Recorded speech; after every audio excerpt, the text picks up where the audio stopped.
एक बड़ा फैसला लिया है। ट्रेड को वो शिफ्ट कर रहे हैं पाकिस्तान बॉर्डर से अब सेंट्रल एशिया की मैं तरफ। पूछ रहा हूँ, जहाँ पे एयरफोर्स और आर्मी नाकाम होगी, क्या ये भी काम करेंगी कि इनकी भी टांगे कांपेंगी इन लोगों की? मालिक, मैं तो आपसे इसीलिए पूछ रहा हूँ ना। मेरे जो अबाउजदाद हैं वो पहले इंडिया के अंदर थे। हमारे एक बहुत फेमस स्कॉलर हैं, इस्लामिक स्कॉलर, उनका नाम मेरे माइंड से निकल गया। नहीं, हमारे पाकिस्तान के हैं वो। उन्होंने भी कहा था कि मैं राजपूत हूँ और मेरा जो डीएनए है वो इंडियन है। डॉलर की तकरीबन अभी तक ट्रेड इंपोर्ट एक्सपोर्ट उस तरफ से अफगानिस्तान ने किया है। तो ये चारों की चारों जो हैं, इनका नाम ए से ही होता है, दैट इज अरिहान, अरिघात, अरिदमन। यही बात में बात करने लगा था कि आप यहाँ से एस्टिमेट निकालें कि जब अगर रिलीजियस एक्सपेक्ट में देखा जाए तो जो हम जिसको हिंदुइज्म कहते हैं, सनातन धर्म बेसिकली, वो एक सबसे पुराना मजहब कहलाया जाता है। लाइक उससे इस्लाम से ही पहले, क्रिश्चियनिटी से ही पहले, जूइज्म से भी पहले सबसे पुराना एक मजहब जो है वो हिंदुइज्म कहलाया जाता है। कमर चीमा साहब, जो बड़ी कंट्रीज होते हैं, जो बड़ी आर्मीज होती हैं, जो बड़ी नेवीज होती हैं, और अगर देखा जाए हमारे जो अबाउजदाद हैं जो इंडिया से बेसिक हिजरत करके हैं, वो सब यही कहते हैं कि हम कन्वर्टेड मुस्लिम्स हैं या कन्वर्टेड जो भी रिलीजन है जिनका, कन्वर्टेड हम हिंदुइज्म से। तो अगर इस एस्पेक्ट बट अब आती है आखिरी बात कि क्या ये लड़ेंगी या नहीं। असली बात मैं आपका कोई सवाल नमस्कार दोस्तों, अफगानिस्तान ने पाकिस्तान को बहुत बड़ा झटका दे दिया। पाकिस्तानी सोचते थे कि भाई अफगानिस्तान उन पे ऊपर डिपेंड रहेगा क्योंकि सारे रास्ते तो उन्हीं की तरफ से हैं, यानी खाने पीने का सारा सामान अफगानिस्तान जाएगा तो पाकिस्तान होकर ही जाएगा। लेकिन अफगानिस्तान ने बहुत बड़ा झटका पाकिस्तान को दे दिया है और दूसरे ऑल्टरनेटिव रास्ते भी खोलने शुरू कर दिए हैं। एक तरफ अफगानिस्तानी हथियार सारे भारत से खरीद रहे हैं और दूसरी तरफ वो सेंट्रल एशिया और चीन के साथ भी अब अपने बिजनेस को बढ़ा रहे हैं, यानी खाने पीने की बहुत सारी चीज़ें अब सेंट्रल एशिया और चीन के रास्ते अफगानिस्तान जाएंगी। दूसरी तरफ भारत और अफगानिस्तान के इस नेक्सस को देख के जो पाकिस्तानी वो बहुत बुरी तरह से चिढ़ चुके हैं, बहुत बुरी तरह से परेशान हो चुके हैं। इनको लगता था कि भाई अफगानिस्तान तो इनका एक सूबा है, इनकी एक स्टेट है, लेकिन अब अफगानिस्तान पूरी तरह से अलग होकर इनसे अपना काम कर रहा है। और अफगानिस्तान ने बता दिया कि तालिबान के आने के बाद भी पाकिस्तानियों को उनसे कोई फ़ायदा नहीं हुआ है। पाकिस्तानी सोचते थे कि अफगानिस्तानियों का फ़ायदा उठाएंगे, तालिबान का फ़ायदा उठाएंगे और कश्मीर में हमले कराएंगे, लेकिन वो पूरा प्लान तो इनका फेल हो चुका है। जिसी वजह से पाकिस्तानी मीडिया पूरी तरह से बौखलाई हुई है। यही सारी वीडियो क्लिपिंग्स हम इस वीडियो में देखेंगे। वीडियो को अंत तक जरूर देखिएगा। वीडियो अच्छा लगे तो लाइक करें, शेयर करें, चैनल को सब्सक्राइब करना ना भूलें और बेल का आइकन प्रेस करते हैं लेटेस्ट नोटिफिकेशन के लिए। आइए आगे बढ़ते हैं इस वीडियो में। इस वक्त मैं आया हूँ अफगानिस्तान या मैं कहूँ काबुल की सबसे बड़ी आटा मंडी में। बगरामी मंडी इसका नाम है।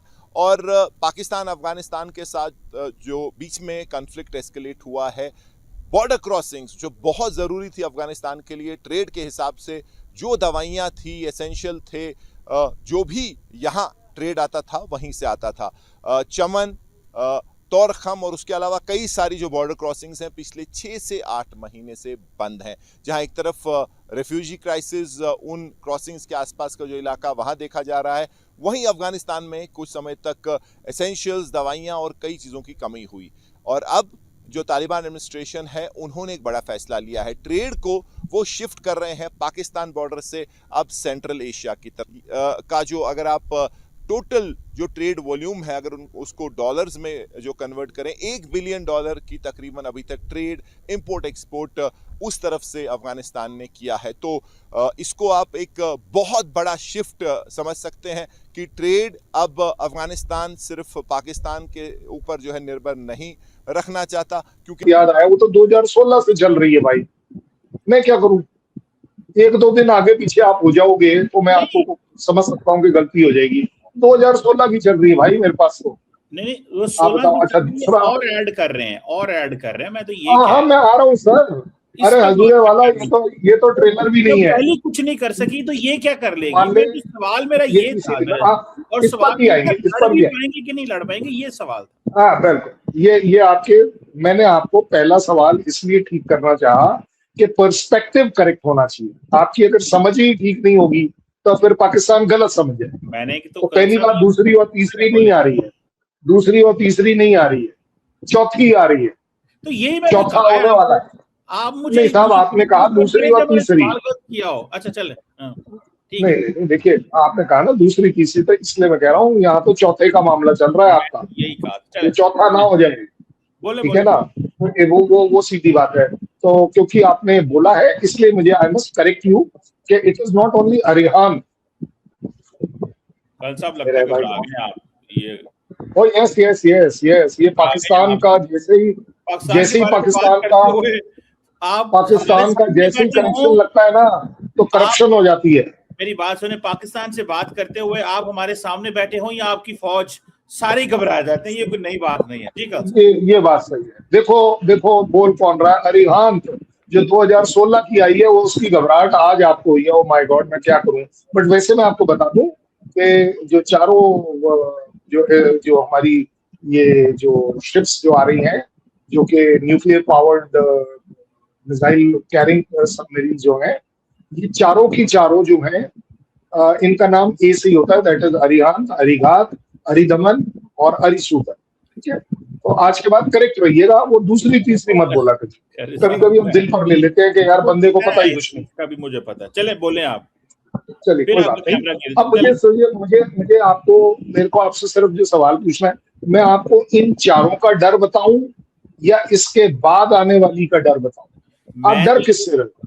मैं सिर्फ इतना पूछ रहा हूँ, जहाँ पे एयरफोर्स और आर्मी नाकाम होगी, क्या ये भी काम करेंगी कि इनकी भी टांगे कांपेंगी इन लोगों की? मालिक, मैं तो आपसे इसीलिए पूछ रहा हूँ ना कि अभी आप वो अरिहंत जो 2016 की आई हुई थी उसका डर और खौफ आपके पास इतना था कि आप वो दूसरी और तीसरी पर पहुंच पाए, चौथी पे पहुंचे नहीं। अब मैं आपको पांचवी खबर दे रहा हूँ कि पांचवी का खौफ तो नहीं है कहीं आपको जो S5 सीरीज की निकल कर आने वाली है, आप उससे तो नहीं डरे हुए हैं। अब आइए बात जो आपने कहा है कि जुलूस क्यों निकाल रहे हो, ठीक है ना, वो ऐसा वाले जब भाई साहब ऐसा है कमर चीमा साहब, जो बड़ी कंट्रीज होते हैं, जो बड़ी आर्मीज होती हैं, जो बड़ी नेवीज होती हैं, उनका थॉट प्रोसेस, उनका स्ट्रेटेजिक एम्स, ऑब्जेक्टिव्स अब आपको कैसे समझ आएंगे? आपके यहाँ फौज तो है नहीं, इसलिए आप ये नहीं समझेंगे। आपके यहाँ नेवी, गाजी याद आ गया? गाजी, जब से गाजी का ऑपरेशन हुआ उसके बाद से पाकिस्तान की नेवी, मैं तो कहता हूँ डिसमेंटल हो गई एक तरह से, इसलिए आपको ये भी नहीं समझ आएगा। जहां तक एयरफोर्स की बात है, वेल पूरी दुनिया जानती है आपके 11 एयरफील्ड में क्या हुआ क्या नहीं हुआ, मेरे को बताने की कोई जरूरत नहीं। बट अब आती है आखिरी बात कि क्या ये लड़ेंगी या नहीं। असली बात मैं आपका कोई सवाल छोड़ूंगा नहीं, निकले ही नहीं। वो मैं आपको एयरक्राफ्ट कैरियर ही तबाह करना था तो वो वहीं पे डॉक रहा है, ये प्रॉब्लम है। मैं आपको यही कह रहा हूँ, आप बच गया ये सब क्या वजह क्या है, मतलब ये था।